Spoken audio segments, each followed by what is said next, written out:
Bocah laki-laki ini bernama Michael O'Hare.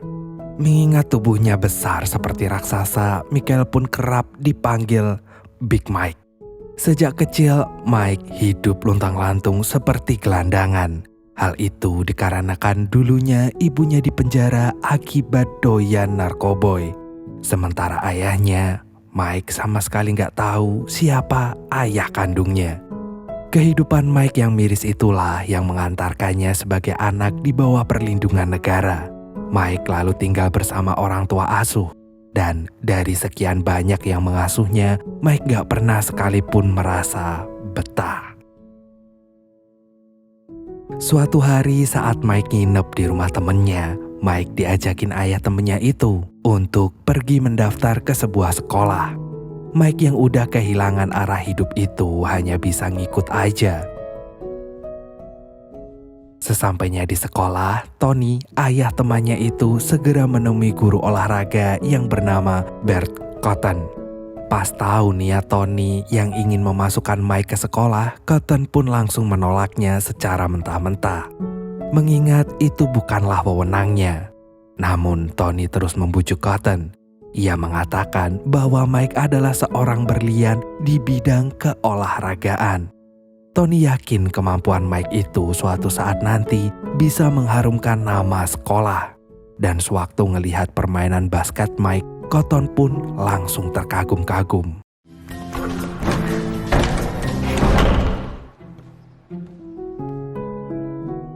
Cotton kemudian ngasih tahu hal itu ke pihak sekolah. Namun, melihat raport Mike yang dulu dipenuhi nilai D dan IQ-nya hanya 80, tentu saja pihak sekolah menentang memasukkan Mike ke sekolah. Mereka nggak ingin Mike berujung keluar sekolah hanya karena terus-menerus ketinggalan kelas. Cotton lalu mengatakan kalau Mike juga berhak mengenyam pendidikan yang layak seperti anak lainnya. Bukankah mendidik anak menjadi lebih baik adalah PR semua sekolah? Mike pun akhirnya keterima di sekolah itu. Di hari pertamanya sekolah, Mike hanya bisa diam dan menatap sekelilingnya dengan tatapan kosong. Bahkan saat mengerjakan tugas dari guru yang bernama Boswell, Mike hanya menggambar sebuah kapal dan membiarkan lembar soal itu tetap bersih tanpa menyisakan satu jawaban pun. Ketika Mike pulang, Mike berniat main ayunan bersama dua bocil. Namun baru aja mendekat tuh dua bocil langsung kabur. Gak lama dari itu muncul seorang bocah laki-laki bernama Sean Junior atau biasa disapa SJ. Ia lalu menyarankan agar Mike lebih sering senyum. Karena dengan sering-sering senyum, Mike akan kelihatan manis, semanis gula Jawa. Dan seulas senyum pun terbit di wajah Mike. Namun senyum itu seketika sirna saat kepala sekolah menghampiri dan ngasih tahu ke Mike bahwa pihak kepolisian baru aja mengabarkan kalau ayah Mike telah meninggal dunia akibat bunuh diri dari jembatan layang. Meski gak pernah tahu siapa ayahnya selama ini, tetapi kabar duka itu tetap terasa memilukan hingga membuat dada Mike terasa menyesakkan. Kini harapan untuk bertemu dengan ayahnya pun terkubur bersamaan dengan jasad ayahnya. Malamnya Mike gak bisa tidur. Perasaannya semakin hancur saat mendengar pertengkaran orang tua asuhnya yang sebenarnya udah gak tahan lagi dengan kehadiran Mike yang seperti benalu. Mike pun segera angkat kaki dari rumah orang tua asuhnya itu. Ia gak ingin menjadi beban untuk siapapun. Karena gak punya duit, Mike yang kelaparan itu segera pergi memunguti sisa-sisa popcorn yang berserakan. Lalu ia pergi mencuci sehelai bajunya di wastafel. Dan saat gak ada orang, Mike diam-diam menyelundupkan bajunya itu ke mesin cuci. Karena gak tahu harus kemana malam itu, Mike memutuskan untuk tidur beratapkan ruang olahraga. Sementara itu di tengah jalan saat SJ sekeluarga akan pulang ke rumah, mereka tiba-tiba melihat Mike berjalan menembus dinginnya malam dan rintik hujan seorang diri. Asik. Ibunya SJ yang bernama Lake Anne dan ayah SJ yang bernama Sean langsung nanyain kemana tujuan Mike pergi. Mike bilang dia akan pergi ke ruang olahraga karena di sanalah Mike bisa merasakan kehangatan. Anne yang gak tega kemudian ngajakin Mike menginap di rumah mereka. Mengingat hari udah malam dan ruang olahraga ternyata udah tutup. Mike mau gak mau menerima ajakan Anne itu. Sesampainya di rumah SJ, Mike takjub dengan rumah mewah SJ. Rupanya keluarga SJ bukanlah dari kalangan sembarangan. Sean merupakan pebisnis yang memiliki ribuan waralaba makanan cepat saji seperti KFC, Pizza Hut, dan Taco Bell. Sementara Lake Anne adalah seorang desainer interior. Pas masuk ke rumah, Mike langsung bertemu dengan kakak SJ yang bernama Collins. Setelah itu, ibunya SJ menyiapkan tempat Mike tidur. Paginya saat Anne akan ngajakin Mike sarapan, Mike udah gak ada di tempatnya. Bahkan Mike udah menata rapi perlengkapan tidurnya semalam. Untungnya sewaktu Anne keluar, Mike belum jauh. Anne kemudian meminta Mike untuk kembali ke rumahnya. Mereka lalu sarapan sekaligus merayakan Thanksgiving di meja makan. Ini adalah pertama kalinya Mike duduk makan bareng bersama sebuah keluarga. Setelah sarapan, Anne ingin membelikan Mike baju. Mengingat Mike hanya mempunyai secarik baju yang hanya melekat di badannya itu. Dengan cepat Mike menolak. Anne akhirnya ngajakin Mike ke rumah ibunya untuk ngambil baju-bajunya. Namun sesampainya di sana, Mike harus menelan kenyataan pahit, di mana rumahnya kini mendapatkan segel peringatan pengusiran. Mengetahui hal itu, Anne akhirnya membebaskan Mike membeli bajunya sendiri. Gak perlu memandang seberapa mahal harga tuh baju. Akhirnya Mike pun memiliki baju yang gak itu-itu mulu. Malamnya, Anne menawarkan Mike untuk menetap di rumahnya. Dengan rasa terima kasih yang besar, Mike pun menerima tawaran itu. Bagi Mike tidak ada tempat tinggal selain di rumah SJ. Keesokan harinya, Anne menyiapkan kamar untuk Mike. Di sana sudah ada kasur, lemari, dan juga kamar mandi. Mike benar-benar terharu dibuatnya. Karena inilah kali pertama dirinya bisa tidur di kasur. Anne gak nyangka kalau kebaikan kecilnya itu bisa sangat berarti bagi orang lain. Suatu hari setelah beberapa bulan sekolah, Mike sama sekali gak menunjukkan progres sedikit pun. Guru-gurunya menganggap Mike adalah anak yang paling bodoh. Boswell yang mendengar itu tidak lantas menyetujuinya. Bagi Boswell gak ada anak yang bodoh. Setiap anak punya kapasitasnya sendiri-sendiri. Besoknya Boswell kembali memberikan ujian kepada Mike. Dan ternyata Mike bisa menjawabnya. Ternyata selama ini Mike terhambat karena memiliki kemampuan membaca yang sangat rendah. Dan seiring berjalannya waktu, satu persatu guru mulai membantu kesulitan belajar Mike. Nilai Mike pun pelan-pelan menanjak. Berkat keberhasilannya itulah Sean mentraktir Mike makan di sebuah resto mahal. Dengan nilai yang kian menanjak, Mike juga diperbolehkan bergabung dengan tim football di sekolahnya. Seusai makan, Mike ketemu dengan seseorang yang kebetulan kerja di resto tersebut. Rupanya orang itu adalah kakak Mike yang sudah lama terpisah darinya. Mendengar itu, hati Anne seakan teriris. Sejak malam itu, hubungan Mike dengan keluarga SJ semakin hari semakin erat. Bahkan Mike udah dianggap seperti keluarga sendiri. Dan Anne sama sekali gak keberatan jika Mike memanggilnya ibu. Anne pun gak segan ngajakin Mike untuk gabung ke foto keluarga. Dan itu kali pertama Mike punya foto keluarga. Karena foto itu terpajang di kartu Natal, keberadaan Mike jadi diketahui kerabat Sean. Bahkan teman-teman arisan Anne ngejulitin tindakan Anne yang telah berani-beraninya membawa masuk orang asing ke dalam rumahnya. Gak mau ambil pusing, Anne hanya membiarkan masuk ke kuping kanan dan keluar ke kuping tetangga. Salah, kejauhan. Dan keluar kuping kiri. Beberapa hari kemudian tibalah hari di mana Mike latihan perdana football. Karena Mike belum pernah main football, Mike pun mainnya asal-asalan. Start off the block, but then you want to shuck the block.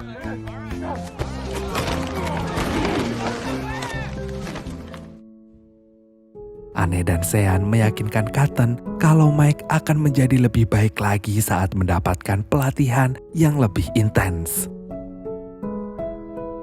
Dan untuk memantaskan dirinya, Mike lalu sering melakukan latihan fisik dengan dipandu oleh SJ. 52. 53. Go, Michael, go!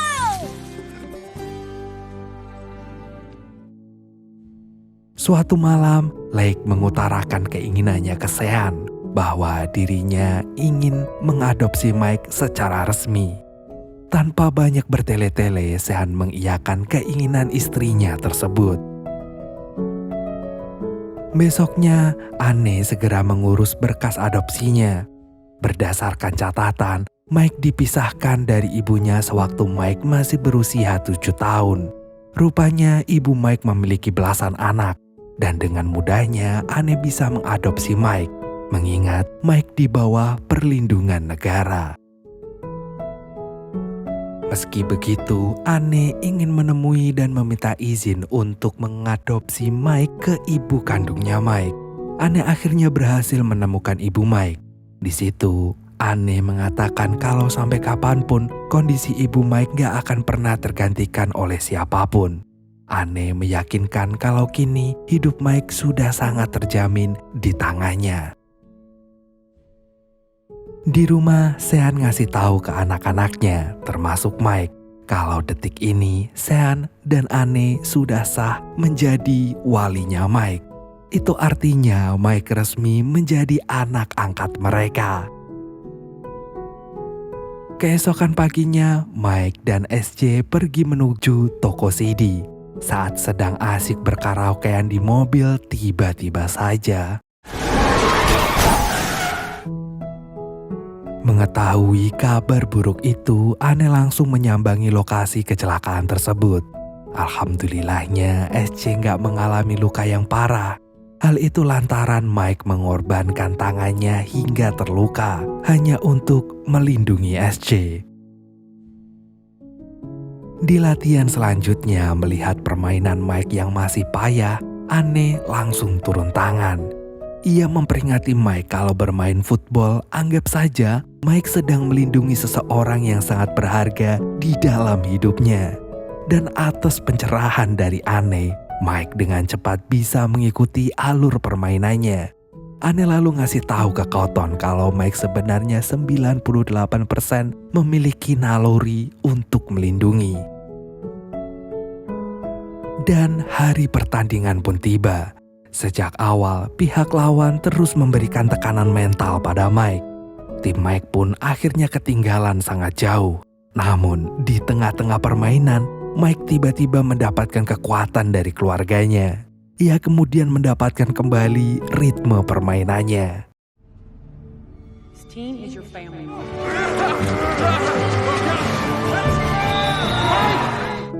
Dan tim Mike berhasil membalikkan keadaan dan mereka pun keluar sebagai pemenangnya.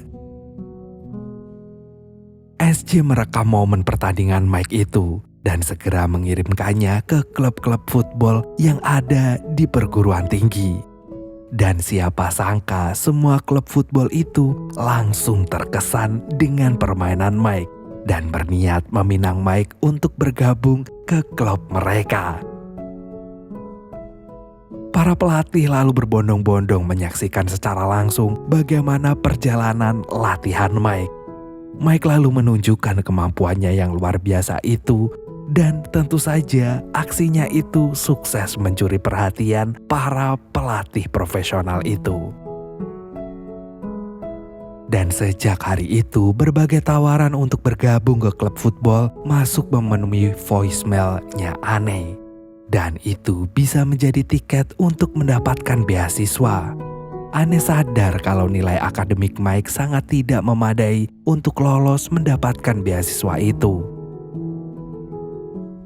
Untuk mengatasi hal tersebut, Anne segera mendatangkan guru les privat ke rumahnya. Dan hari demi hari Mike lewati dengan belajar demi meraih mimpinya menembus sebuah universitas dan menjadi pemain profesional football. Di hari berikutnya, satu persatu pelatih mulai berdatangan menemui Mike di rumah. Come on in. Michael? Hello, I'm Tommy Tucker. Dan akhirnya pilihan Mike jatuh ke klub Ole Miss. Lalu nilai Mike di sekolah pun mengalami peningkatan. Tapi ada satu nilai yang masih mendapatkan nilai merah. Anne kemudian menemui gurunya. Ia meminta sang guru memberikan kesempatan ke Mike. Dan Mike harus menuliskan sebuah esai. Di tengah kebuntukannya dalam menuliskan sebuah ide, Sean tiba-tiba memberikan Mike pencerahan yang sangat mencerahkan hingga membuatnya berhasil lolos dari nilai merah. Mike menuliskan sebuah esai tentang keberanian, bahwa lebih baik mencoba daripada tidak sama sekali. Lagi pula lembah kematian itu menakutkan. Dan karena itulah keberanian sering kali menyesatkannya. Tetapi tidak apa-apa. Jika aku mati dalam upaya mengusahakan suatu hal penting, maka aku akan mendapatkan kehormatan dan keberanian. Dan itu sudah lebih dari cukup. Setelah perjuangan panjang Mike, akhirnya Mike lulus dari sekolah. Meski dengan nilai pas-pasan dan berkat kebahagiaan seorang wanita, kini Mike bisa menaikkan derajatnya dari seorang gelandangan menjadi orang yang berpendidikan. Berkat kelulusannya itu pula, Mike berhasil mendapatkan beasiswa. Namun sebelum resmi berkuliah, Mike menemui NCA terlebih dahulu.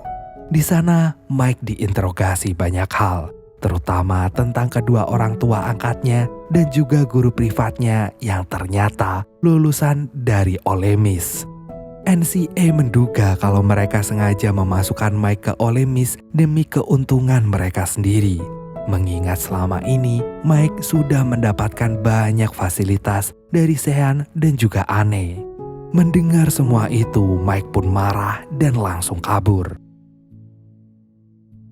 Mike lalu marah-marah ke Anne. Mike merasa selama ini dirinya telah dibodohi oleh Anne. Mike pun lalu pergi meninggalkannya. Di tengah kemarahannya itu, Mike pergi ke rumah ibu kandungnya. Namun sayang, ibunya udah gak ada di sana. Yang ada, Mike malah bertemu dengan teman-temannya yang suka bikin onar. Seperti yang terjadi saat itu. Teman-temannya meledek keluarga barunya habis-habisan. Gak terima keluarganya jadi bahan guyonan, Mike langsung menghajar temennya itu. Keesokan harinya, Mike menemui Anne untuk bicara dari hati ke hati.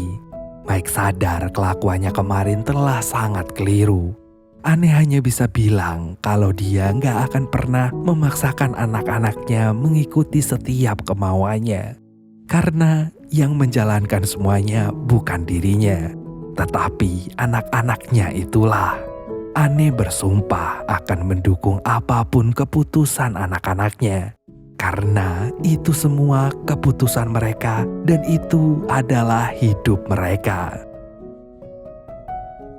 Siangnya, Mike menemui NCA lagi. Ia ingin mengenyam pendidikan yang sama dengan keluarganya, yaitu di Ole Miss. Beberapa bulan kemudian, Mike diantarkan keluarga ke kampusnya. Anne berpesan agar Mike kuliah dengan benar. Mike kemudian memeluk Anne. ia sangat berterima kasih pada Anne yang telah menuntunnya ke jalan yang benar dan membuatnya menyadari apa arti dari sebenar-benarnya rumah. Dan Mike yang dulunya seorang gelandangan kini telah berubah menjadi pemain football dengan kekayaan yang berlimpah. Look in the mirror, who's looking back at me?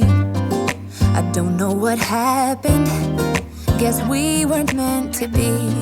I know we had problems, I thought we could fix them, but we got tired. There's nothing left to do but to say goodbye and try to move on. I'll get over you, only wish that I knew how to go on. Baby, you and me, we're so messed up together. Even if we tried, we'd be stuck here forever. I don't understand right now how to make it through, but I'll get over you, and it's not like I'm gonna hate you. It's what it is, nothing left that we could do. Even though it hurts right now, we will make it through. I'll get over you. I'll get over you.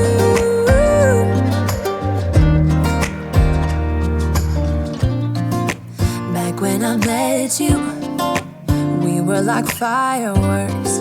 Thought nothing could break us, but oh how we got burned. Look at us now, we scream, we fight, and no one knows the reason. We're both getting out of line. Now say goodbye and try to move on. I'll get over you, only wish that I